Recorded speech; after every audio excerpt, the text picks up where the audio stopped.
Hey, welcome back to opening day here at the Coconut Grove Arts Festival in beautiful Miami, Florida. If you're coming from my previous video, welcome. This is going to be the panel discussion that was given on Thursday night to the Emerging Artists program here. And if this is the first video you're watching in these series, that's okay. They're a little out of sequence.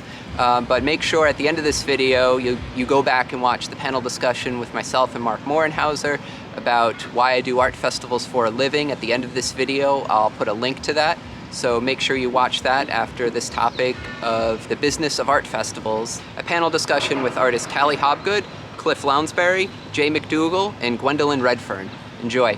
Maybe you guys can expand. How do you pick your shows to go to and apply to? Well, it began very differently. I didn't even know about shows. I just knew about making work. And the gallery world was so hard, and I was very young, and my husband was a museum exhibits designer, so of course that world seemed very close and very far. And the first shows I did, I really literally wrote Chambers of Commerce. My mother and I thought this postcards. Have a show, and I got on a lot of mailing lists. This was in the very early 90s, and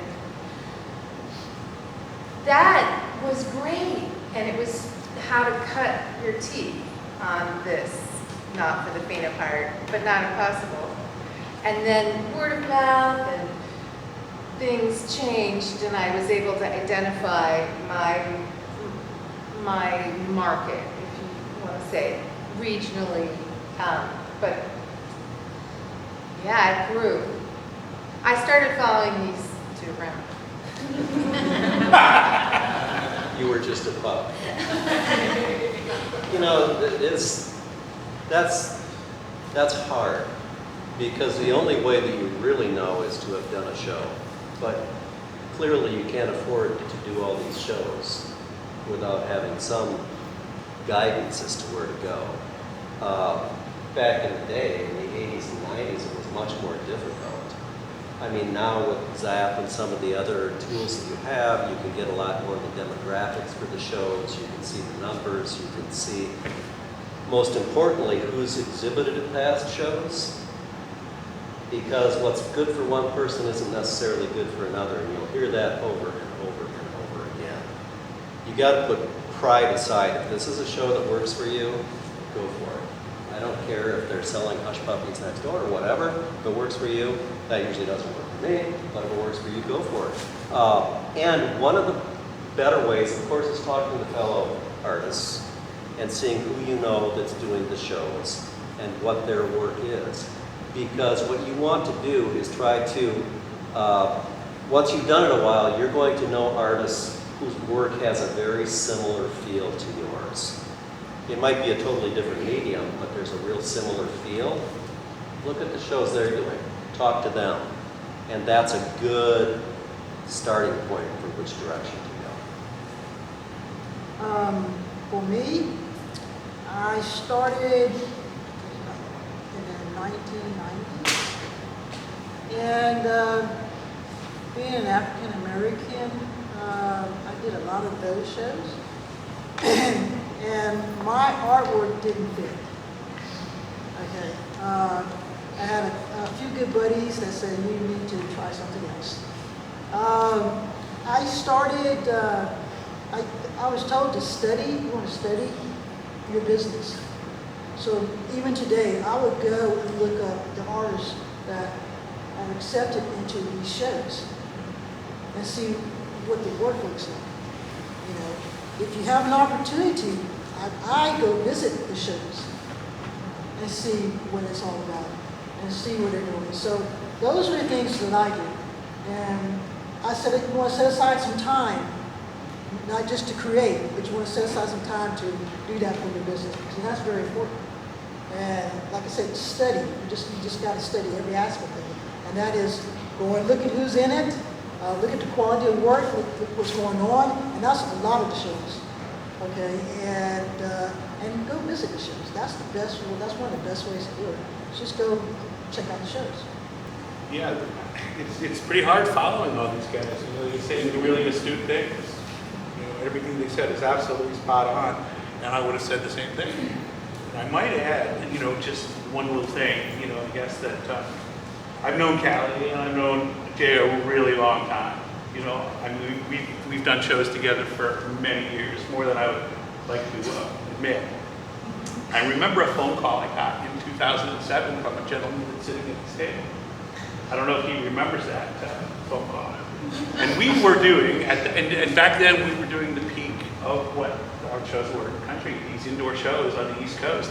There was a lady who ran a show called Crafts America, named Betsy Cubey. And Betsy was a very interesting character, and you know, you had to just really toe the line and do the things that Betsy wanted you to do. But it was a really nice show, and it was really a prized thing to be able to do it. And Jay and I were lucky enough to do her things, and we didn't anger her enough to have her boot us out, but you know, because she was notorious for that too. But at any rate, Jay called him, you know, and the economy within a couple of 6 months collapsed, and it became not even like people that had the wealth to buy our art. They weren't buying it because it was, shall I say, not cool to be seen spending money. Are you guys? Absolutely. You know, and so Jay called and said, "What are we going to do? What do you think we can do?" I'll never forget that phone call. I don't know if Jay remembers this phone call or not at all. I don't remember what we did. But I think my answer was to Jay was, "This is what we do, Jay. Like, so we just hang in here and things will get better, you know? I mean, so this is going to shake out the trees. It's going to, people that have weak stomachs and aren't in for the duration, they're going to pay a serious price. But I think that if we stay the course, we're going to be okay." And 30 years later, you know, 20 years later, we're still here.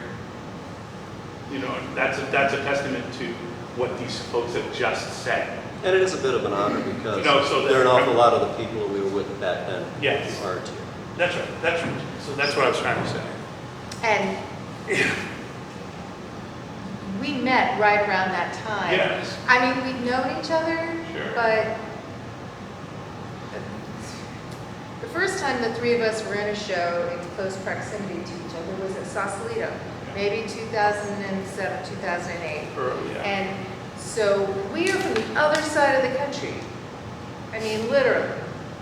And so much work, so many shows, so many years of doing the shows that have a $100 entry fee, or making the choice to drive an hour and a half so you can sleep in your own bed and save money, and all of the work that goes into making the right decisions about where to get your materials, how best to spend and not spend your money.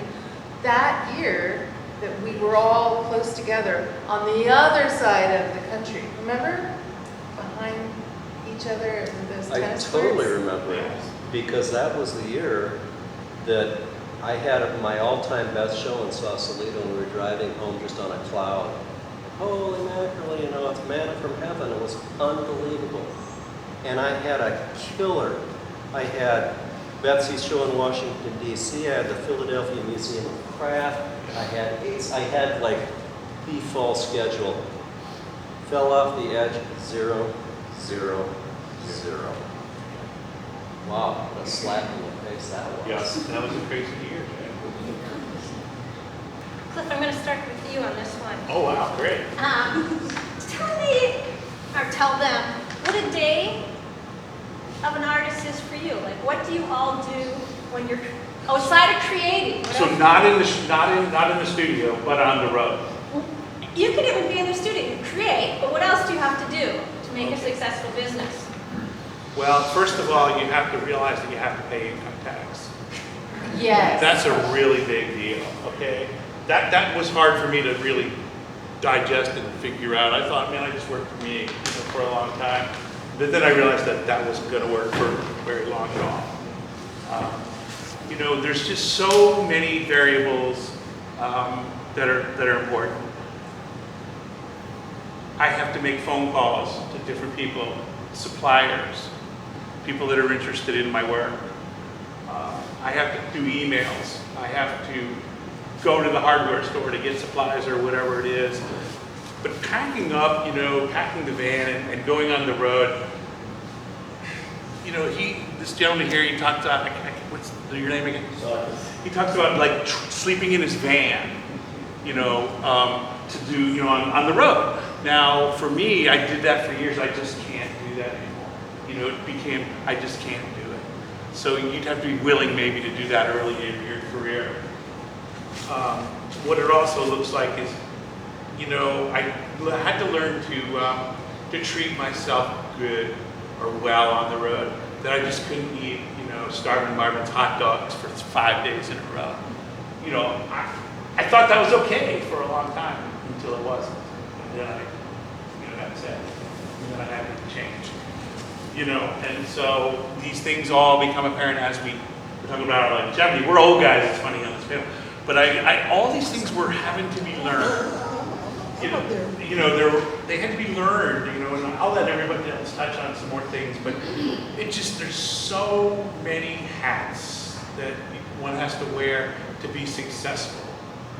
And it's really an interesting concept here, and I'll stop, is the thing that I don't see coming from the side is the thing that derails me. I can do all the greatest planning in the world, and everything just goes perfectly and swimmingly, and something like the coolest piece I built that week, I trip over a frickin' something that I didn't see in my path to the shop. Damn. And it happens. It happens. But that story doesn't end well. I have to redo that work. But yeah. So go ahead. How about you, Gwen? Wow, what's a successful day? Yeah, like what's a typical day for you as an artist? Say getting prepared to go to a show like Coconut Grove. Well, number one, it's about being one with yourself. So I get up in the morning, I go exercise, I meditate. I get peace with me. I have to feel me. And I'm saying all of that is just, that's part of everything. From that point, I've already got my work together, or I'm packing my work. I've got people that, my godchildren help me. They started when they were little, and they're 31, 27, and 24 now, and 2 of them are with me. So they grew up with the art. So we get together, we plan it, we're packing this. One has a list of, make sure you got all your tools, everything that you're supposed to have for the show. Because you forget something. I have panels. If you forget your pegs, you're shot. And so that's what, there's one that takes care of that. I pretty much get all the work together. Elijah, which is my godson, he packs.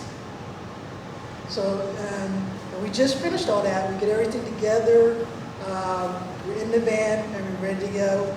And I look back, and early on, it used to be I would try to bring everything in the kitchen sink to a show. This time, it was all about quality. It's not a matter of how many pieces you have. It was the quality of the art. And so I may have about 10 pieces, but I'm very happy with the amount of work, what it looks like, how it feels. So and that made me feel good this time. So for me, for a successful show like Coconut Grove, to get it started, that's what it takes. I get up, I exercise, I take care of me, my spiritual whatever, and you feel good about what you created and what you're bringing to the people to actually see. This is you, and you want to bring your very best. Me and my buddy, if you ever get around this guy named Ed Lester, and we talk all the time, he's in the show. And I said, that's a fluff piece, don't bring that piece. He's like, you're right, Glenn. I said, that's not ready. He says, you're right, Glenn. And then we go back and forth and we share our photographs as we're creating. If you have a buddy or a group of people that you can connect with, You know, and you can share your work with, say, hey, and they give feedback. You don't have to actually do everything, but you have a second eye or something. You know, he'll say, wow, man, that's a beautiful piece. You know, and we go that way. And we do that so we're prepared for the show. We have several shows, and that's what we do.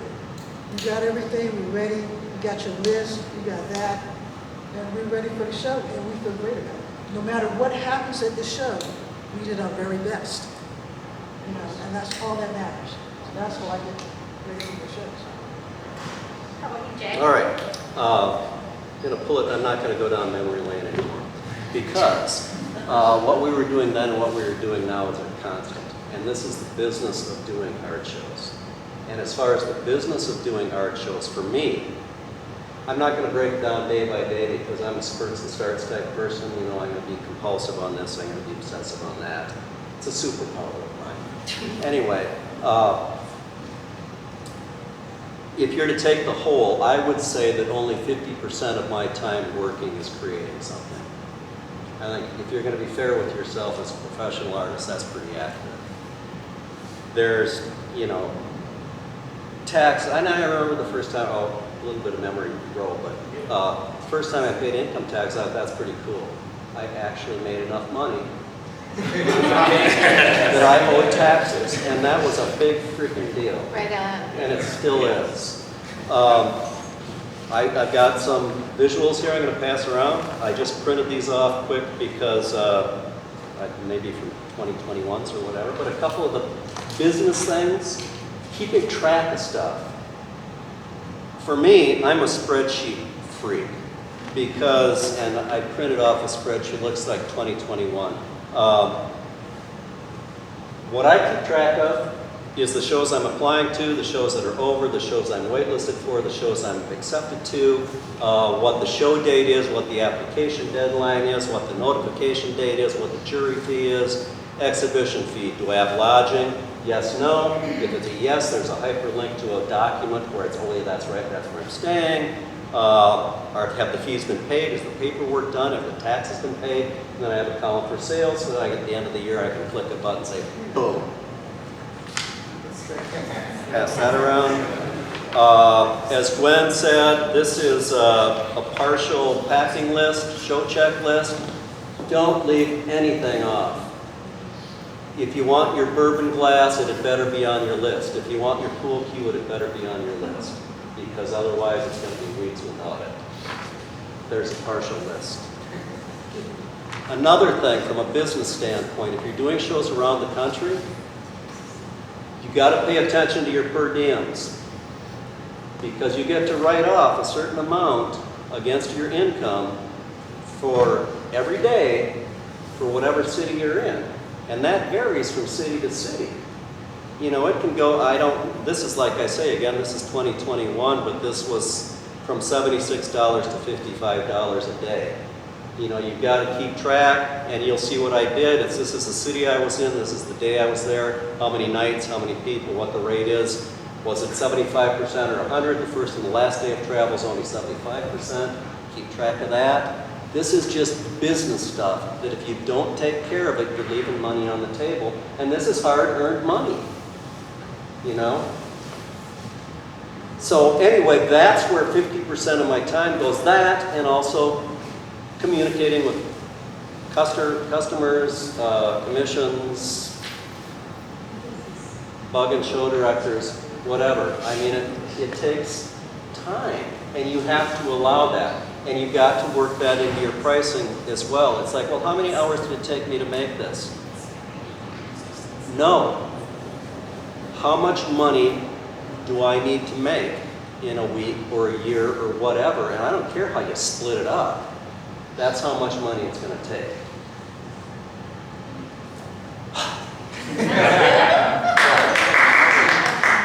He's the master at this. This is the first panel I've seen your spreadsheet. But Jay, your work doesn't look anything like spreadsheets. No, because Your art that's looks nothing like spreadsheets. No, because but in order to continue doing that, what I love and what I'm good at, if it's not for the spreadsheet, I can't do that. And I think to echo what Gwendolyn was saying, it makes your job a lot easier if you are truly in love with everything that you have. Then you don't feel like you're selling it. All you're doing is explaining it. Okay, so I'm here with artist Lauren Walker. Lauren is actually an artist in the Emerging Artist program here at the Coconut Grove Arts Festival. And in addition to the panel talks that we're watching right now, the emerging artists are also spending some time throughout the day with the artists who are exhibiting here. Lauren is an artist from right here in Miami, Florida. She's an artist working in graphic design. So, Lauren, why don't you tell us a little bit about your artwork, please? Sure thing. Hi, I'm, as you've heard, I'm Lauren Walker, and I'm a graphic designer and, slash artist. And yeah, I do graphic design, mostly digital work. I like doing watercolor arts too, and different types of fine art with my digital work, and I just love what I do. I like doing poster series, themes I really love, and organizations I really love, like Friends of the Everglades and several others, and just music, the arts, and just all those kind of things I really like to do and work for and design for, and for myself as well. Well, thanks for sharing with us, Lauren. The program here at the Coconut Grove Arts Festival is really unique. How do you think that being part of the Emerging Artist program has helped you? Like, what have you learned so far? Is there something that really stands out that has been very helpful to you? Pretty much everything has been helpful. Learning how to set up, learning how to make your booth in general was a very good experience to have that you wouldn't normally get. Learning how to price your work has been definitely helpful. Definitely it's really difficult to do your own. Great to have the advice there. And overall, just seeing the different experiences that different artists have and what their approaches are, all of that has been just amazing and it's been just incredible compared to many other you would in a classroom or on paper. So that's overall what this experience has been great for. Yeah. So next year they give you a booth here at the Arts Festival as part of the Emerging Artist program. It's like a 2-year Emerging Artists program. So are you getting excited to exhibit here next year? Oh yes, definitely, 100%. Yeah. I've had done one show once, but never to this type of extent of a booth, having my show and selling that art. So definitely excited for that, and especially excited for the other artists I'm working with that are also doing the same thing that I'm doing. That's awesome, Lauren. It's been great spending time with you this afternoon and getting to know you and your work. I'm going to put a link to Lauren's work in the description of the video, so make sure you check out her artwork and her website and social media. And thanks for sharing with us today, Lauren. Thank you for having me. There was a time, and I'm not going to go down the memory lane thing, that earlier on in my career I would get really butthurt when somebody said no. I mean, I would really, I would walk around and it would make my household miserable. And it goes to what Jay was talking about. And I just want to expand on that, and I'm going to go back to this again, but I just need to borrow from Jay a minute again. If you're not passionate about every single aspect of what we're talking about, Jay's passionate about his spreadsheets, Cali is not, but I guarantee you Cali has a system in place that she is passionate about. Just like myself, I could never have these spreadsheets. It would just not work for me, okay? But if Jay's passionate about it, it contributes to his, like he said, his ability to make what he really wants to do. And I have the same thing. So it all starts with that passion. So it's really obvious to us, if I want to get in one of Cindy's shows, like St. Louis was like this coveted show, or Sausalito, or any of the top shows for years. If you didn't get in, it would just feel really bad. Okay, it would just feel really bad. I mean, I gotta describe that. But it never was the same elation to get it. It was just almost like I deserved to be there. It was a really weird, warped thing. It was just a really warped thing. I mean, you're talking about it. So it's just really kind of dichotomous in the way my mind sees things. You just have to have that ability to say, it wasn't my year to be there, as much as, and if I'm banking my business on getting in Cindy's show in St. Louis, I have a very bad business model. Right. Okay, I want to, Destiny, I hope that you wanted to hear that. That's exactly what I wanted to hear. Okay, so what Jay said earlier, if it takes me going to the Strawberry Festival in Podunk, Idaho, because that's going to pay the bills that month, then I've got to be willing to do that and be passionate about it just the same as doing St. Louis. And I know that's really hard to reconcile, and it's really hard. Oh, you guys are saying, oh, you're full of crap, Cliff. I'm telling you the absolute truth. You know, you have to do what you have to do. Well, Am I wrong in anything I said? Well, you are full of crap. Well, I am that.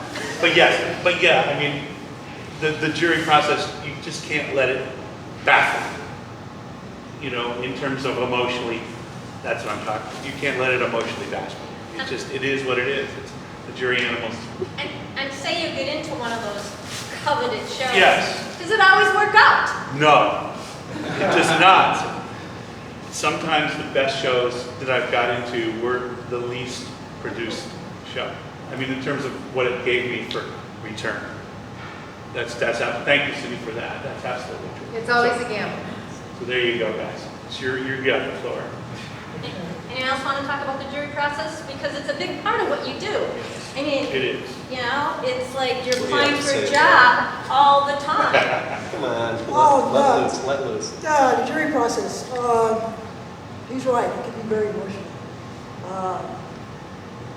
When you get that email, and if it doesn't say congratulations to start off with, you already know. Okay, it's just, and your heart kind of just drops. But that's okay. And he's right, if you're banking on one show, this ain't for you. Okay, go find something else to do, because it just doesn't work that way. Okay. It is because if you're really engaged in your work, it's a personal expression of what you do, and you can't help but take it personally if somebody says, no, you're not what we're looking for. A couple things to keep in mind. One is there are enough really talented artists to fill any given show multiple times over. And that's just the way it is. That's the nature of the beast. So don't, you're going to feel bad about it, but as you say, don't let that pity party last too terribly long. And the other thing is, talking about the great shows and doing well, not doing well, I mean, I can think of St. Louis specifically, that I had one year where I did $285 at St. Louis, and I've done tens of thousands of dollars in St. Louis. So you don't know. But the other thing you have to bear in mind, even when you do a show and you do very poorly, you have shown your work to thousands of people that may come back next year, or may say, oh, I saw you in St. Louis, I saw you in Cherry Creek, here you are in Fort Myers, I'll buy you now, I'm ready, I've been thinking about it. So it's hard to say don't take it personally because it's a personal judgment on something that's so personal to you. But still, don't take it personally. And having juried a number of shows, boy, it's hard. And there, it's like, I'm just looking for reasons to not let you in. It's not about your work. It might be your photography. It's like, just let's thin the field out, whatever it takes. I don't care.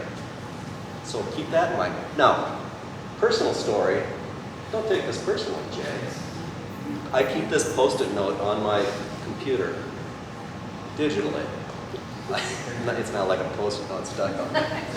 But it was juror number 4 in Bend, Oregon, a few years ago.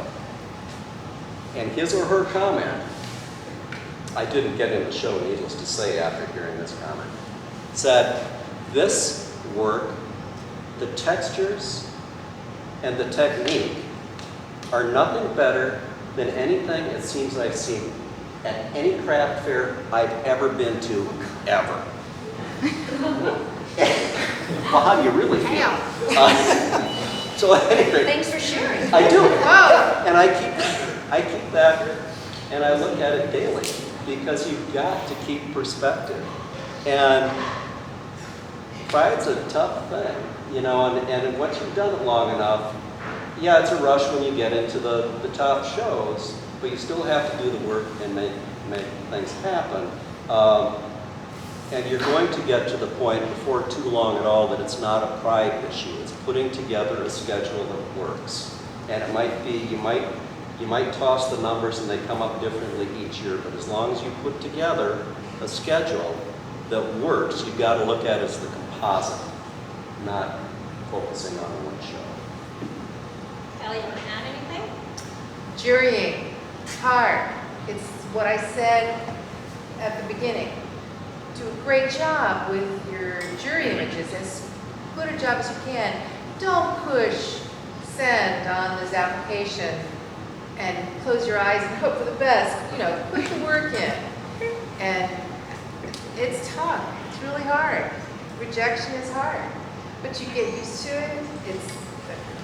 It's my day job, right? And my business plan has always been to keep showing up. Yeah. I've got the 3-year rollover. That's what I call it. I show up, I keep showing up, and 3 years after someone sees me, I get a phone call or an email. Oh, well, we just built this new house, or whatever. And you forget about those jury moments where you think, oh, usually it's so exciting, unless it's hurtful. Give me one more thing. Do it. So, I'm at the very, very sunset of my career. I've been doing this a really, really long time. And I've got to the point now where I'm only doing 3 art shows a year. One of them being Coconut Grove. I would not miss Coconut Grove if they let me in for the rest of my life because of this one event. About 15 years ago, I had a man walk in my hood and he bought $100,000 worth of my art. Okay? I'm not saying that to brag, but it's the only time in my life that I've ever sold everything that I had. Okay? And that magic in a bottle of business, you can't take that burn out of your brain. So I would come back to Coconut Grove if I do $0 this weekend for the rest of my life, if they let me come back in this show. So I just wanted to tell you a highlight. That's what he was saying, pay your income taxes. That's right. But so business-wise, there you go. Well, I will add about the jury process. I was a show director for many, many years, and I hated the jury process. It personally was the hardest thing to do. And the juries I ran were 3 to 4 days. They were long. But sending out, did you ever notice St. Louis, they always came after 5? They all do. Because I do not want to have a conversation. Because sometimes you can't tell. I just juried a show a little while back as a juror, and then I got like 4 calls about why didn't I get in. And I finally said, there were 150 painters for 15 stars. I hate to say it, do the math. It's if one piece could resonate with all of us, another piece couldn't. Now we do it remotely, so a lot of shows are doing it remotely, so you can't even have that discussion with the other jurors to say, hey, I don't know what Cliff is doing in his woodwork. I don't know, can you explain it to me? You don't have that. So the jury process is hard, it's boring. Was my least favorite weekend of my 30-year career. If I could have given that away to someone else to do, I would have. I would go home and just be anxious because I didn't know what effect that was going to have on someone's livelihood. So just for show directors, we're not all mean and love the jury process. But it's 7 o'clock, and so there is food over there. Our next panel is at 7:30. Mingle, have fun, and we'll be back on. And thank our panel.